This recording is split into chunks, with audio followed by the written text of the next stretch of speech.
Hey YouTube, welcome to another episode of Nurse Nikki is Learning to Draw. I'm Nurse Nikki, and today we're going to be drawing the head of a dragon. And what makes it special is we're going to be starting a new series where I go on other people's channels and I find tutorials that they have and I feature them on this channel. So I plan to follow their tutorial videos, and I hope to use these videos as encouragement to show people that they can use tutorials to help them to get better in their own drawing. And it kind of makes you feel good too when you follow the tutorial and your drawing comes out close to what is there. It's not going to be the same, right? Because these people have years of experience, but you can be close to what they have. And I think that's really encouraging. So as you can see here, I am continuing to draw this dragon. This one comes from Crilley. He's a great guy here on YouTube. I'll link to his channel in the description box below, so please check that out. But yeah, his channel is awesome. He does a lot of manga and chibi stuff. I'm not quite sure how that's pronounced, but he writes books. I actually purchased a couple of his books and they're pretty good. I got Drawing Manga 1 and Drawing Manga 2.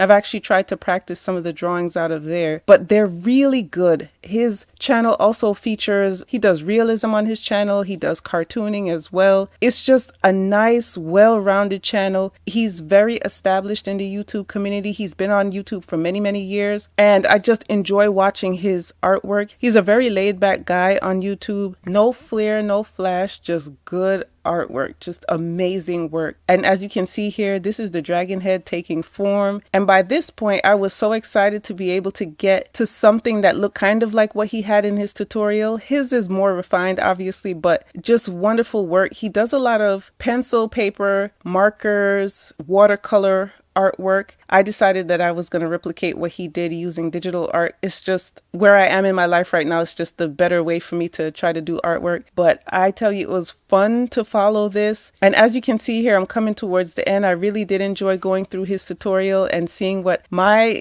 dragon head would turn out to be. Listen, it was a great process. I'm really proud of what I was able to accomplish here. If you liked today's video, please give me a thumbs up, hit that subscribe button, hit the bell notification so you can see when I upload next. If you have any artists that you would like to have featured where you would like me to look at their tutorials and see if I can replicate them, please leave their names. I'd love to support any smaller YouTubers who are out there as well. So if you have names of small YouTubers, please leave their names there and I'll take a look at their channels and try to feature them here. I hope you have a great day. Take care. Bye.